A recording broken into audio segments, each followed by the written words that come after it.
Je viens de faire une initiative parlementaire, de contrôle parlementaire. Je viens d'adresser une question écrite à 3 membres du gouvernement, à savoir Madame la ministre d'État, ministre de portefeuille, Madame la ministre des Mines et Monsieur le ministre des Finances de la République démocratique du Congo au sujet de la signature par les 3 membres du gouvernement d'un accord de joint venture avec la société Primera.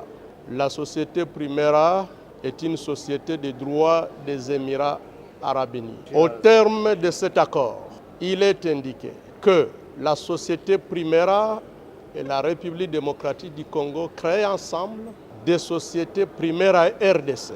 2 sociétés Primera RDC.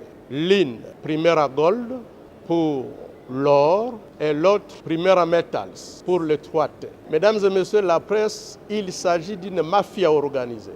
Pourquoi? Chaque société Primera n'apporte que $20 000. Je dis bien $20 000. Primera Gold, $20 000. Primera Metals, $20 000. Et dans les $20 000, la RDC apporte 9 000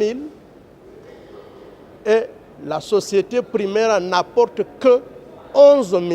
Mais à cause des $11 000, les 3 membres du gouvernement accordent un monopole pendant 25 ans pour l'or, pour le coltan, pour la cassiterie, pour le cobalt, bref, 3T pendant 25 ans pour toutes les provinces du Nord Kivu, du Sud Kivu et du Maniema. Mesdames et messieurs, c'est inadmissible.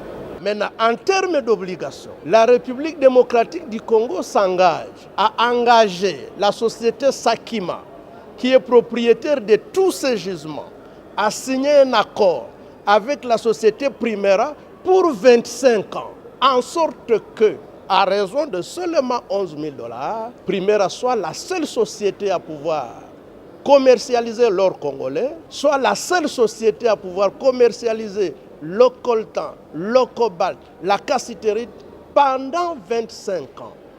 Et ce n'est pas fini. On accorde à la société Primera un régime fiscal privilégié, plusieurs exonérations inédites, et là où elle doit payer au taux de réduction scandaleuse. Rien que pour le coltan, les sociétés congolaises et entités de traitement congolaises payent 12% de la valeur de chaque marchandise, du moins de la cargaison des minéraux, à l'exportation. Là où les sociétés congolaises payent 12%, Primera ne payera que 3,5%. Nous avons calculé uniquement pour le coltan, le Trésor congolais paye 80% de ses revenus. Au cours d'un mois, à voir le flux, nous perdrons 500 millions de dollars chaque mois pour les 3 provinces et pendant 25 ans. Nous avons donc dit que c'était inadmissible. Nous avons posé la question aux membres du gouvernement concerné parce que, comme vous le savez, le régime conventionnel a été abrogé par le nouveau code minier. Aujourd'hui, nous sommes sous le régime légal et toutes les sociétés sont traitées de la même manière. Le président de la République dit, et avec raison, vouloir créer des millionnaires congolais.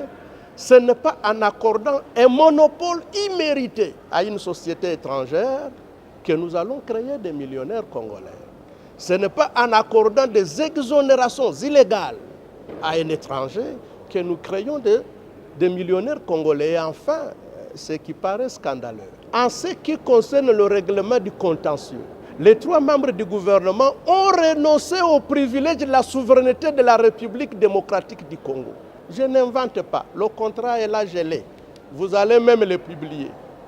En ce qui concerne le contentieux, les 3 membres du gouvernement mettent à égalité la RDC avec une société privée en disant que, en ce qui concerne le contentieux ou l'exécution des décisions arbitrales ou judiciaires nées de cette convention signée, la République démocratique du Congo n'invoquera pas son droit à la souveraineté, ni des immunités y attachées.